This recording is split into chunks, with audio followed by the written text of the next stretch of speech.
আবার আরেকটি নতুন রেসিপি নিয়ে চলে এসেছি। আজ আপনাদের সঙ্গে শেয়ার করব কাতলা মাছের কালিয়া।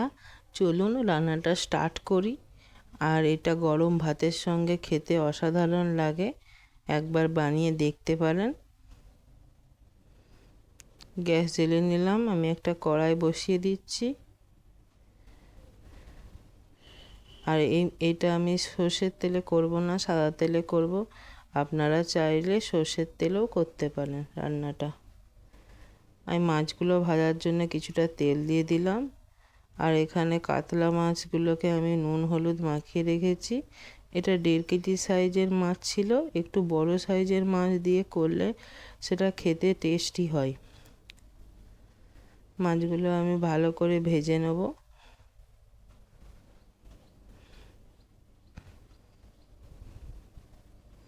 মাছগুলো উল্টে পাল্টে ভালো করে ভেজে নিতে হবে। আর এখানে আমি একটা মিক্সিং জারেতে কয়েক টুকরো পেঁয়াজ, মানে 2টো পেঁয়াজ, আর তার সঙ্গে কিছুটা টমেটো ভালো করে পেস্ট করে নেব।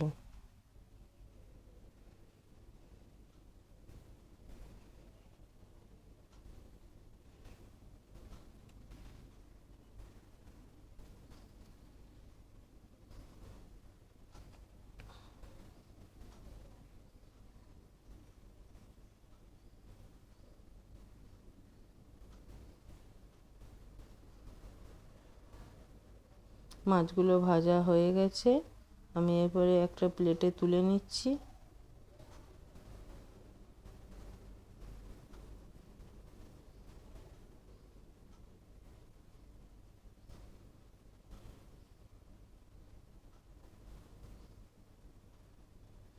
আরও কিছুটা তেল দিয়ে দিচ্ছি আমি এখানে। দিয়ে এখানে গোটা গরম মশলা আর 1/2 চামচ জিরে, গোটা জিরে ফোড়ন দিলাম। আর কিছুটা পেঁয়াজ কুচি দিলাম। একটা পেঁয়াজকে আমি কুচিয়ে রেখেছিলাম, সেটা দিয়ে দিলাম।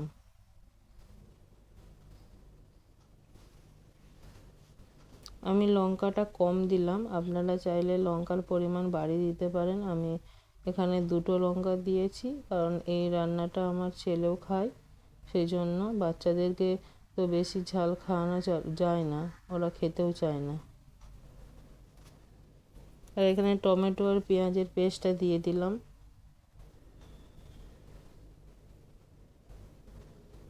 দিয়ে ভালো করে মশলাটা কষিয়ে নিতে হবে। এখানে 1 চামচ আদা বাটা, 1 চামচ রসুন বাটা দিলাম।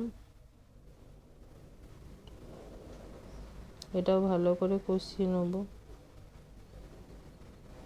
এবারে হলুদ গুঁড়ো 1 চামচ, 1 চামচ লবণ, 1/2 চামচ জিরে গুঁড়ো, 1/2 চামচ ধনে গুঁড়ো দিয়ে ভালো করে কষিয়ে নিচ্ছি।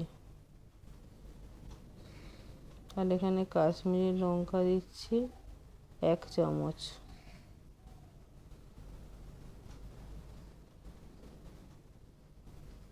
অল্প একটু জল দিয়ে দিলাম।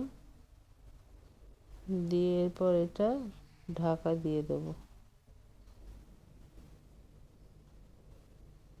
মশলা এরকম ঢাকা দিয়ে কষলে সেই মশলার টেস্ট ভালো আসে। অবশ্যই এরকম করে করবেন। দেখুন আমার মশলা কষানো হয়ে গেছে। এরপরে আমি কিছুটা জল দিয়ে দিচ্ছি। আমি যেরকম গ্রেভি রাখবো, খুব বেশি পাতলাও নয়, খুব বেশি ঘনও নয়, আমি সেরকম মশলাতে জল দিয়ে দিলাম। এরপরে জলটা ফুটতে দিলাম।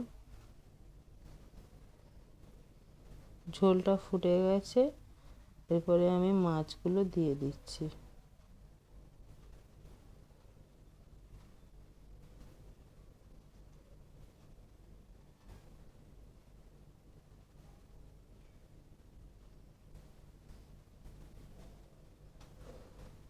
দিয়ে আবারও আমি 2 মিনিট ঢাকা দিয়ে রাখবো এটা।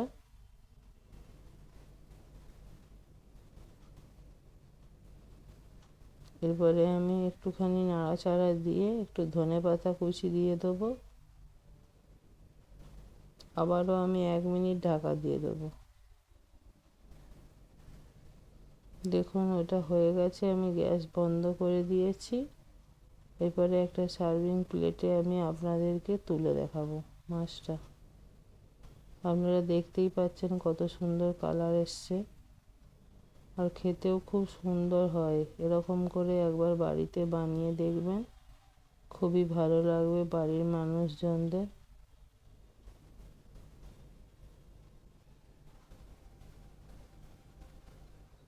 রান্নাটা এখানেই শেষ করছি। আর আমার ভিডিও যদি আপনাদের ভালো লাগে অবশ্যই লাইক, কমেন্ট, শেয়ার করবেন।